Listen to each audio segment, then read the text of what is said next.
और इसमें Elon Musk कहाँ है? जिनकी टेस्ला बहुत लुत्फ़ ले रही है चीन में, उन्हें तो 50 तरह की रियायतें मिल रही हैं। ट्रम्प के इनसाइडर भी हैं वो, कभी दिखते हैं कि वो सब ध्यान रखे हुए हैं सबका, कौन इनसाइडर कितना क्या, काम कैसे स्पेशल स्पेशल हाँ, एम्प्लॉय हैं काम वो। करेगा, वैसा ध्यान रखते हैं। दूसरी तरफ फिर वो लड़ते हुए भी दिखाई देते हैं टैरिफ के नाम पर। ये आदमी क्या कर रहा है? देखिए, डोनाल्ड ट्रंप एडमिनिस्ट्रेशन ने जिस तरीके से टैरिफ का हिसाब किताब बनाया, उसने डोनाल्ड ट्रंप के बहुत सारे सपोर्टरों को बिधकाया। जैसे बिल एक्मैन एक हैं, उन्होंने डायरेक्टली कह दिया कॉमर्स सेक्रेटरी को कि ये बॉन्ड में बिजनेस करते हैं, तो ये बॉन्ड में खेल रहे हैं, इनको इनका फायदा हो रहा है क्योंकि बॉन्ड का जो है परसेंटेज बढ़ रहा है, तो इन्होंने पैसे बना लिए। या आपने ट्रंप का वो वीडियो वायरल हुआ था, आपने देखा होगा कि जिस दिन शेयर मार्केट गिरा उठा तो कहे कि ये $2.5 अरब बना लिया है, ये $900 मिलियन बना लिया है। तो और एक और इलन मस्क के साथ एक का झगड़ा हुआ, दोनों ने झगड़ा किया। तो व्हाइट हाउस की प्रवक्ता से जब पूछा गया कि भाई ये क्या हो रहा है आपके यहाँ, तो बोल रही है बॉयज विल बी बॉयज। तो मतलब ऐसे चल रही हैं चीजें। तो बात इलन मस्क का बस इतना ही। आज तो प्राइम मिनिस्टर मोदी का भी ट्वीट आया है कि इलन मस्क से उन्होंने बात कही है और टेक्नोलॉजी और इस पे करने के लिए। देखिए, इलन मस्क को मैं बहुत हाई रिगार्ड में रखता हूँ। मैं बहुत सारी चीज़ों पे आप कह सकते हैं कि यार क्या करते हो, वो तो हम लोग भी ट्विटर पे कर देते हैं। ऐसे बड़ी बड़ी किताबों का नाम लेंगे, पता चला कि रात में कुछ उल्टा सीधा लिख दिया, कभी ये चीज़ें हो जाती है। हाँ, आफ्टर ठीक ऑल है। इंसान के कई रूप होते इंसान है हैं। हम लोग। लेकिन इलॉन जो हैं वो न सिर्फ चाइना में बल्कि जर्मनी में भी उनकी गीगा फैक्ट्री है। और चाइना वाली फैक्ट्री के लिए तो आपसे बात भी हो रही थी कि बहुत तरीके की रियायतें मिली, लेकिन वो फैक्ट्री भी कमाल है। आप अंदाज़ा लगाएं कि 45 सेकंड में एक टेस्ला गाड़ी असेंबल होकर बाहर निकल जाए। आप अंदाज़ा लगाइए उसकी प्रोडक्शन कैपेबिलिटी। तो इलन मस्क को मैं इसलिए पसंद करता हूं कि उन्होंने टेक्नोलॉजी के फील्ड में जो किया है, चाहे वो स्टारलिंक को लेके जो किया हो या न्यूरालिंक को लेके जो कर रहे हैं, और उनको दुनिया की सरकारें उस तरीके से देखती हैं।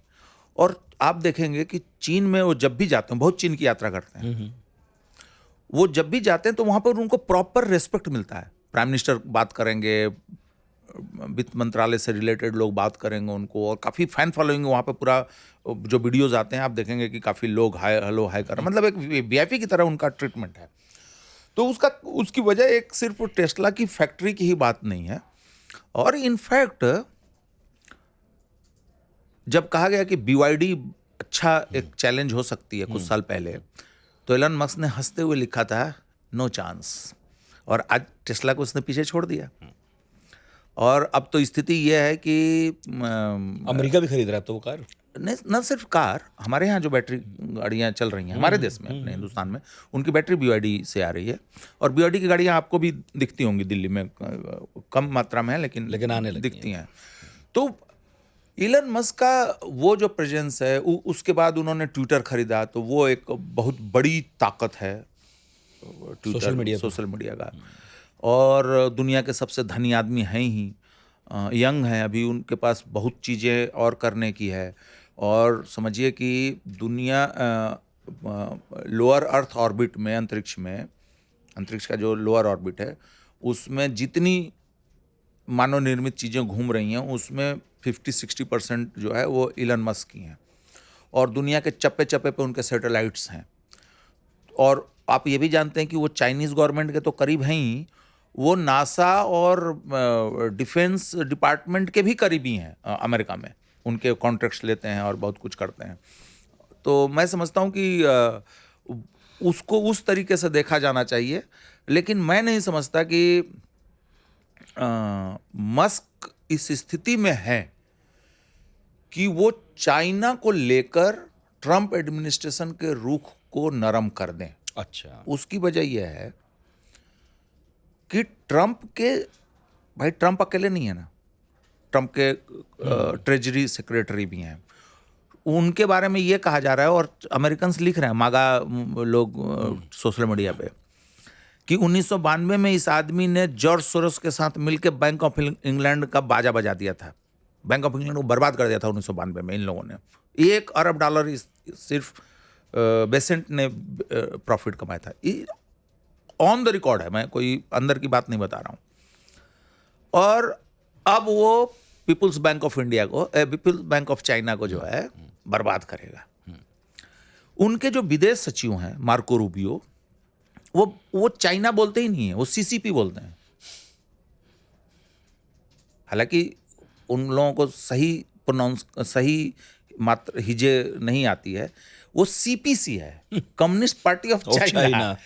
वो सीसीपी नहीं है। नहीं। और वो लोग क्या करते हैं, चाइनीज कम्युनिस्ट पार्टी।